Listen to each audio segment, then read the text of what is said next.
Auto insurance can all seem the same until it comes time to use it. So don't get stuck paying more for less coverage. Switch to USAA Auto Insurance and you could start saving money in no time. Get a quote today. Restrictions apply. USAA. This is the way. We're wanted men.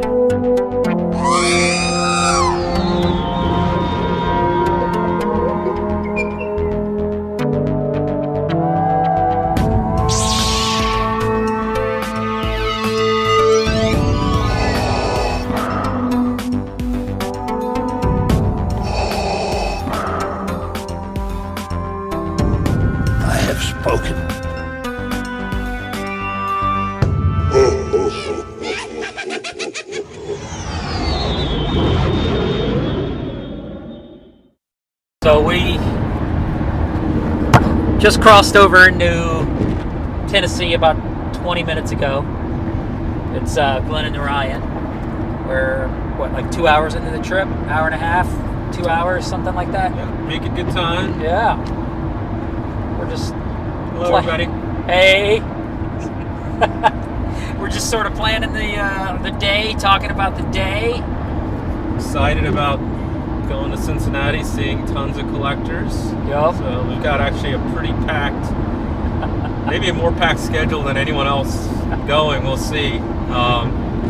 Ryan's going to be cracking the whip all weekend. Yeah, it'll be fun though. I think it's always fun to see other collectors and see their collections.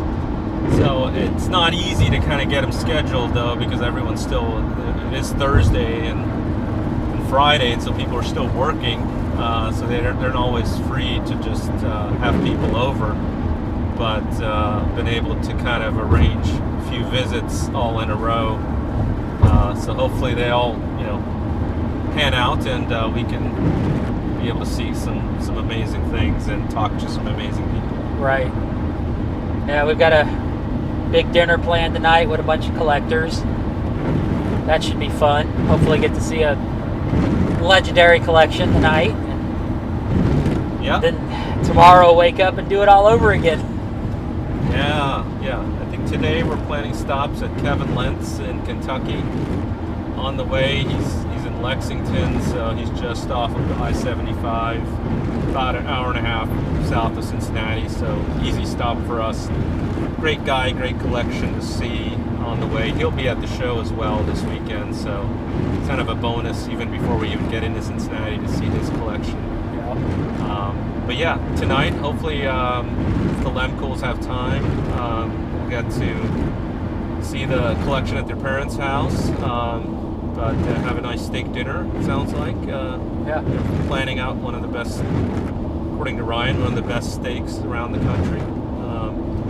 I remember Montgomery Inn from when I used to live in Cincinnati, and that was like the place for ribs, if I remember. And so this is in the same part of Cincinnati, Montgomery, kind of an old historic neighborhood. So should be great. But yeah, I think Fonz is joining us. Fonz Napolitano, Daniel Uthman, Ryan, hopefully Sean. So we'll see. Be a good time, good first night when we come into Cincinnati. Yep. And yeah, a lot of collectors probably won't even arrive till midday tomorrow, or evening tomorrow. So we've got a big head start. Able to fit in a lot of these things even before even the fun stuff starts. Yeah. Friday evening, I think is really the big kickoff event at Vicky Bitters and Mike Esposito's home. Yeah. So looking forward to it. It should be a great weekend. Yeah. What's is there anything particular you're looking for? It's hard. Always hard at these types of shows to just nothing spectacular. There's always a few carded figures out. Like right now, I've been focused on like some Jabba's Palace stuff and some bounty hunter stuff. So I know we're going to see a great bounty hunter collection at Jerry James' place. But I think I'm working on like a small run of like tri-logo bounty hunters. So I'd like to get a tri-logo IG-88. That may or may not happen here. I'm sure it'll turn up somewhere. Yeah. I think I still need a Zuckus as well. but we'll see. You never know. My usual focus things: Luke, Jedi, Boba Fett, Yoda, Power of the Force. There may be some prototype stuff that comes up that falls into my focus. Maybe modern stuff, but nothing in particular. And sometimes that's the best way to go into these shows because kind of open-minded to everything that shows up. So. You're right. Yeah, I've kind of learned that too. You got to be focused, but you got to be ready for whatever pops up. That's what she said. How about you, Glenn? What you looking for? I'm looking for Bill and Ted prototypes to kind of round that collection off. I'm still looking for that damn Phantom. Hopefully, I don't know if it'll show up here because I don't think it was, This is the Phantom from the Galactic Heroes. Yeah, Galactic for Heroes. The Rebels. Yeah. I don't think it'll show up here because it was something that would have been made in China and it was a Hasbro thing, not a Kenner thing, so I doubt it shows up. So you have the complete run of the Galactic Heroes figure prototypes. Yes. Right? But not so the Phantom would have come with the Hera, is that right? Yes, it was Hera and the Phantom in like a superstar pack or super, And did that Phantom fit into the Ghost that you Yes. have? It did. Yeah, Okay. it did. That'd have been nice. Yeah. Maybe. You never know what shows up and where it actually ends up. Yeah, that would make my weekend if I found either one of those, especially at a decent price. But like we were talking earlier, when stuff shows up at this show, people know what they have. So Now, I've made a few pre-purchases already that I'm just picking up. Things I really didn't want to get shipped. So yeah, I think we can talk about it when we actually pick it up, but make it a bit of a surprise. Yeah, I know. I'm actually picking up a Leia prototype Galactic Hero from Mark that we had done a 3-way deal on Deal or No Deal. Nice. So he's bringing it down for me. I actually just remembered about it.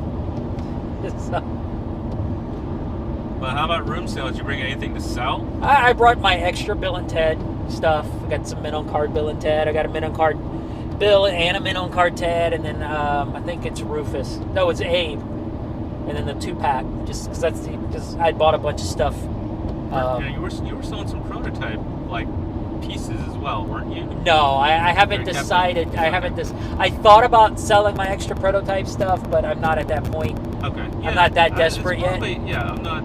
I would hold on to that stuff for a bit and see where it pans out. Yeah. No reason to get rid of it right away. Exactly. If I could find a death hard copy here, I'd be pretty freaking excited because that's the only And sometimes one. that's great trade bait too. Yeah. So We'll see. depending on what you find. Right. So they're still locked up at the house. I didn't bring them with me.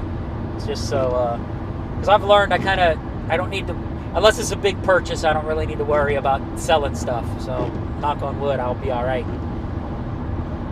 But you never know, something may show up. So I got credit card ready. Yep. All right, well, we're going to check out for a little bit. We'll check in later. We're 2 hours, hour and a half outside of Cincinnati, driving through Kentucky, backwoods Kentucky. 73 miles, there's a sign. We just got done with Kevin Daniels' collection tour. Narayan? Yep. Kevin Daniel on Facebook, Kevin Lentz. So had his first stop of the weekend in Lexington area. And I actually had the pleasure of seeing Kevin's collection last year, but every time I come, I always see something new because he collects so many different lines. It's such an eclectic collection, and just to see so many of them on display, it's pretty amazing. It just runs the gamut of all the kind of vintage toy lines, especially 3 3/4 scale, that are out there. So. Yeah, a fantastic sing-along records, read-along record collection. Got a great Gentle Giant jumbo display as well. But yeah, I mean, a great carded collection as well. I mean, some really nice pieces there. So yeah, it's great collection to start with, and Kevin's always a great host. Yeah, he was. It was cool. He has, I think, like one of every figure on a card. He's got some cool cards and got some cool pieces in there that, you know, is very rare to see. And what is it, Glamour Girls? Is that what it's called? Glamour Gals. Glamour He's Gals. probably got one of the premier Glamour Gals collections in the world. It's a Kenner line of dolls. Well, essentially, almost like a Barbie, but in 3 3/4 scale. I mean, not only production items, he's got store displays, some fantastic displays actually. Some that I wish almost they did for Star Wars. Yeah. You know, prototypes, hard copies, you name it, unproduced items, they were all in there. Just amazing to see. And I think he also had it was an earlier line called Darcy, and he also had a great store display for as well. But yeah, really stunning. Again, probably one of the most, for that range of collectibles, may well be one of the most, premier collections for that particular line. Yeah. It was a nice little run. He also had a pretty decent Bosk, or not pretty decent, very nice Bosk Focus. Yeah, I mean, he's been collecting. I think I've known him as a Boss collector for a long time, but just, again, a nice range of different Boss collectibles. Ranging from bootlegs to, modern and various vintage lines, prototypes as well. He's got a lot of art from the read-along stuff, too. Yeah, so the read-along is an incredible collection because he's collected from around the world. So, these are the Star Wars, Empire, Jedi, and there's obviously other ones that were released later, like some of the Ewoks, and some of the kind of side stories, Planet of the Hoojibs, another famous one. He's got so many of them, and actually he's got a nice collection of just sci-fi read-alongs, not just Star Wars, but some pretty cool ones. Did you know there was a Howard the Duck read-along? I did not. But that was kind of cool to see. But there was Back to the Future. Yeah, ET, I of saw that course. Back to the Future one. He had some cool ET art that my wife would sell me for. Yeah. No, I think he had like it was like the kind of the proof print for like the Empire storybook. Yeah, that was awesome. And it had all, the notations, from the editors to fix this or, adjust that.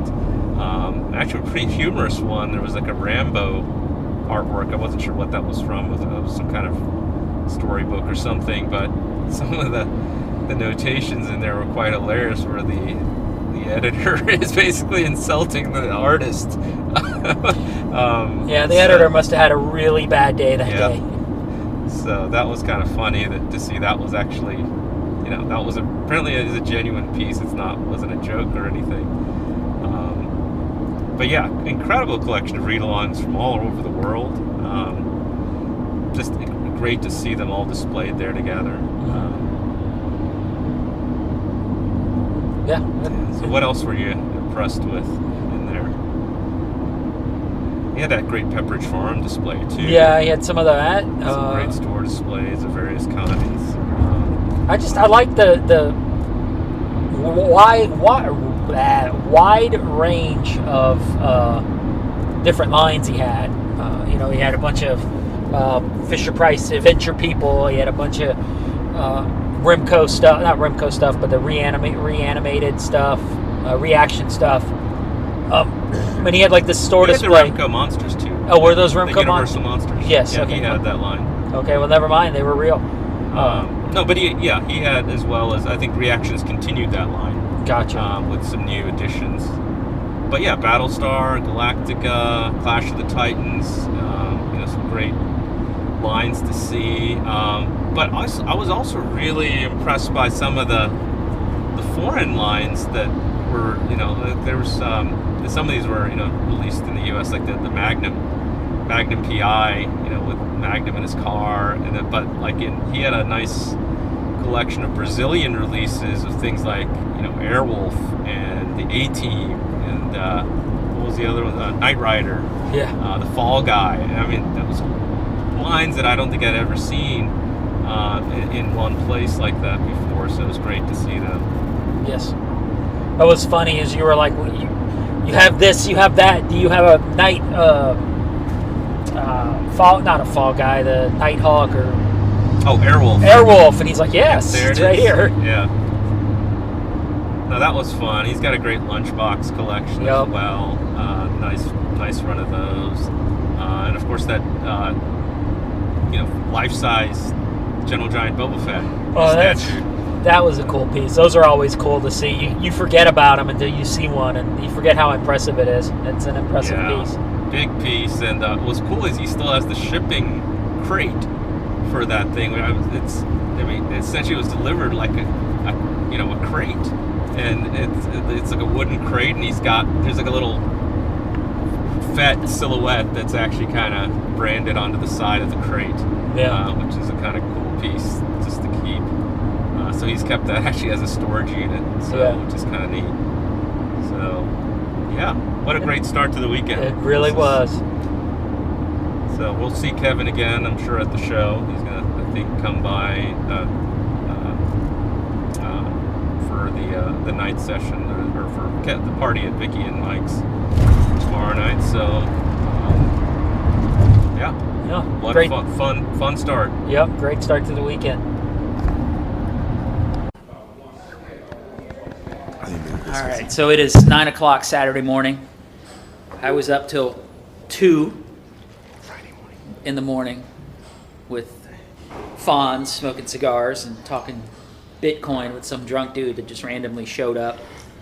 And we're sitting here with Narayan and Dan Uthman. Did I say it right? You did. Awesome. He corrected me before I hit record. I didn't correct you. I prepped you. From Portland, Oregon. From Portland, so you flew across the country to come here. I did. This is your first time in Cincinnati? It is, believe it or not. I've driven through Columbus. I've ridden in a train through Cleveland, but I've never actually been to Cincinnati. Jeez. It's a beautiful place. Yes, I love it. I was telling somebody this. I've been on 3 trips this year, and it's all been to Cincinnati. So, it's fun. But you listen to the podcast, so you know that. Yes, I'm a dedicated listener. Awesome. Absolutely. Go Automatic downloads. Awesome. We appreciate it. But last night we went to the Limkels. First we had some dinner at like this really awesome steakhouse. No, we went to Limkels first. Oh, we went to we did go to the Limkels. Narayan loves correcting me. He's got a freaking minute by minute schedule of the weekend.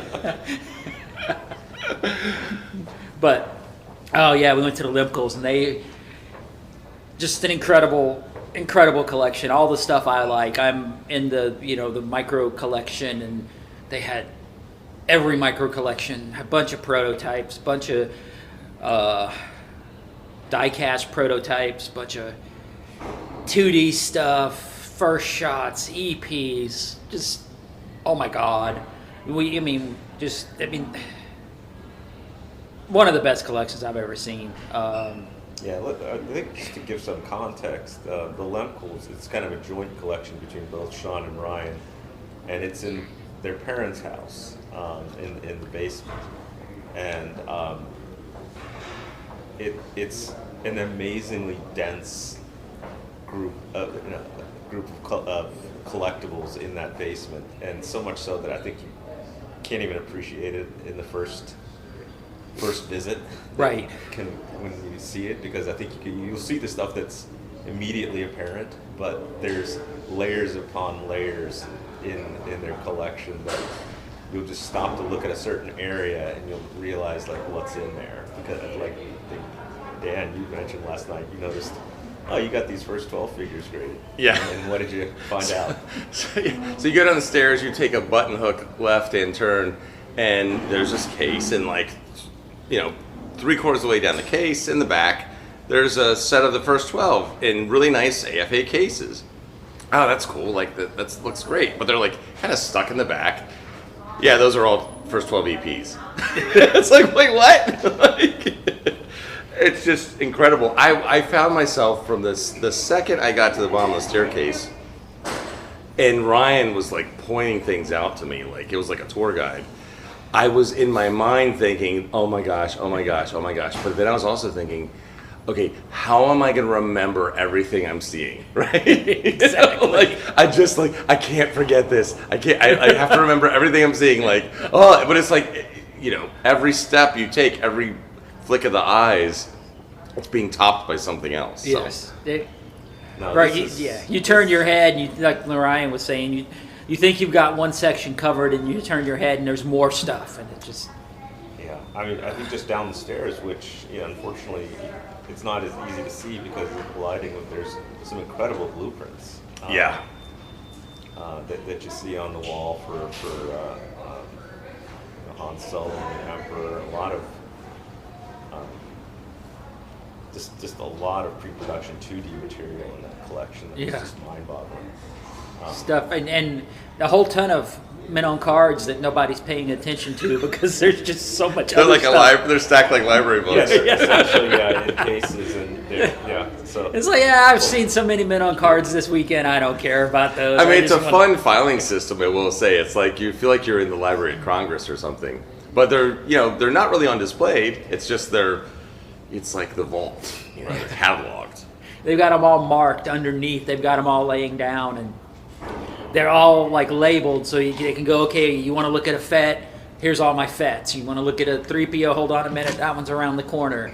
And then they could tell you everything they have. Just looking at these labeling system they have, but It's like just 12A, 47B, 45. Yeah.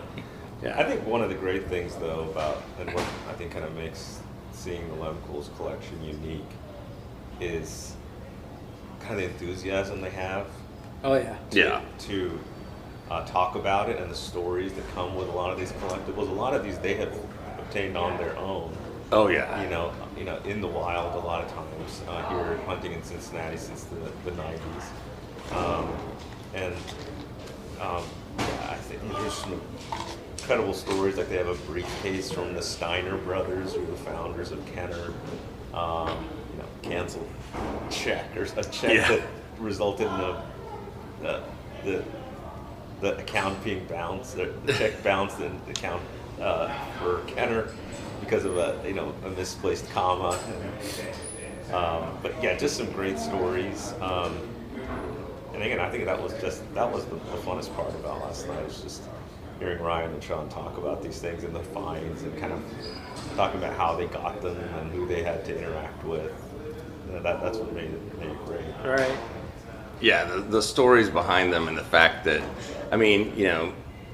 you think, like, how do you remember that? Well, a lot of them are written down, too. Like, it's great. And what's written is just sort of fascinating, Right, It's awesome to have, like, a story behind everything in your collection. That's kind of like a goal, I think, but hard to attain. But in their case, when it comes from the originators in a lot of cases, or just crazy finds or whatever, like, it's that adds just to it. The actual physical material is incredible, but then the stories behind them just make it just incredible. Yeah. So. And they had moved a piece of or something, and then there was a letter underneath it, and somebody had asked what that letter was, and he said the same thing. He goes, when I buy something... When he bought it, the person wrote a letter about who he was and what he did. Mm-hmm. Yeah, right, so they have everything documented. Yeah. But yeah. Just great stuff, and I'm sure we'll be back because one visit is never enough to Lemkool's place to get in all that. So One of the cool things was, like, the speeder bike that was the giveaway from the 80s. the ride-on. Right. Yeah, the ride-on. Yeah. They had two of them. Yeah, it is funny because I've seen them on print ads.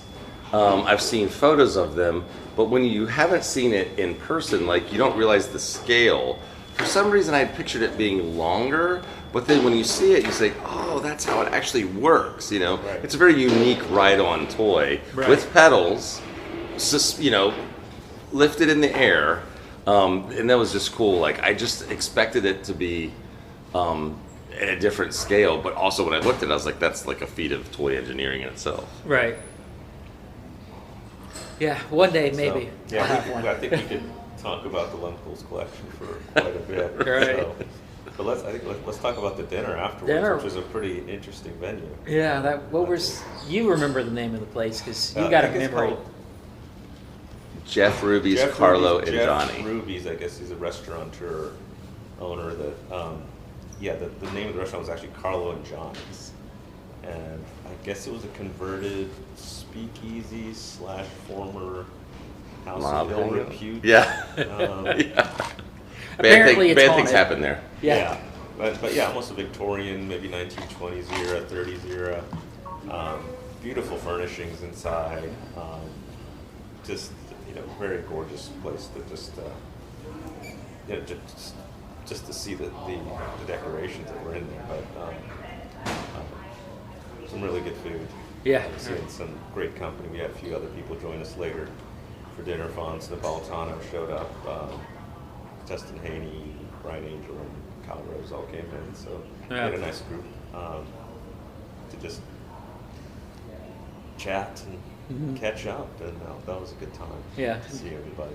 It was interesting hearing like Kyle Rose, because he grew up here. His, how he just, we come up here. He says it's refreshing when new people come to Cincinnati, and we're just like, we're in Cincinnati. This is awesome, because he's like, it's Cincinnati. They get. This is what he locals knows, right? Yeah, you get desensitized to it because it's what you grew up with. Yeah, it's not exotic or Right. a destination. It's your home. Right. So then I'm like, wow, it must be awesome. But, like we were talking earlier with Coke, you were asking me a question about Coke, and I'm like, it's Coke. So being from Atlanta, it's Coca-Cola we're talking about. Right, Coca-Cola, pop, drinks, not the Coke. Let's clarify. Yes. Clarify. But yeah, you guys are in Coke country, Right, so yeah. I'm sure the same way Kenner country's here, it's Coke country where we're from, so you see Coke crap all over the place. Yeah. Well, we've got a busy day ahead of us today. Right. Pretty full schedule. We've got, it looks like a possibility of 3 collector tours, at least 2, this morning and early afternoon. We're going to Tracy Hamilton's in Middletown, a little north of here, and then Jerry James even more north in Dayton. And hopefully on the way back, we can maybe hit some comic shops and maybe see Bill Wills as well. Yeah, I'm hoping to hit a couple of comic shops. Narayan will let me hit some. And at some point, I think we need to eat in there as That's well. true. Yeah. Figure that out. And of course, the big kickoff to the weekend tonight at Vicky Bitter's and Mike Esposito's in Kentucky. Yeah, that I'm looking forward to, because it's a pretty full day.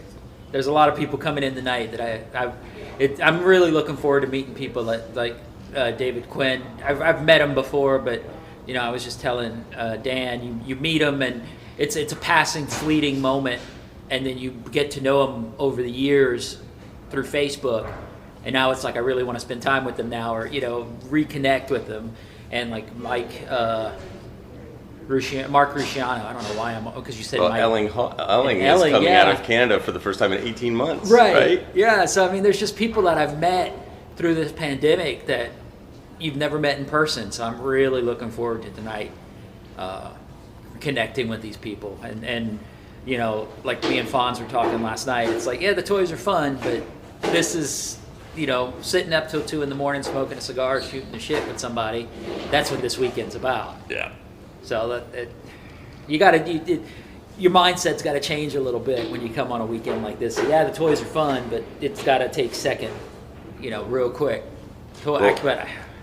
In the summertime, the Georgia Social, I wanted to go to that, but we had a family vacation. I couldn't get out of it. But I sort of used that as a bit of a bargaining chip to say, like, it'd be great if I could, like, get away, right? And so I had a choice. Columbus or Cincinnati, right? Right. Both of them sort of worked for my schedule. Columbus technically worked better for my schedule, but I was talking to Ryan Lemkool, and I was like, I need to decide which one to go to. And he said, well, if you are coming to buy, go to Columbus. But if you're coming to see people, go to Cincinnati. And I'm like, this stage of my life, I'm way more interested in seeing people than accumulating. Right. So that made the choice for me, and I think it's great. So. Right. Plus, there's some awesome landmarks around here. Yeah, for sure. Yeah, and just being in Kenner country, being in Cincinnati, it's just there's an extra layer of atmosphere. To everything. So. Yeah. Yeah. All right. All right, Well, we'll cool. see. We'll talk more throughout the day. keep you guys posted on our endeavors. South Park's on the TV and behind us, so we're like, what's going on with Cartman and Butters? Yeah. Oh no, they're killed Kenny. Goodness gracious. Here we go. Are they going to kill Kenny? I think they're going to. Are they? Let's see. In the end, yeah.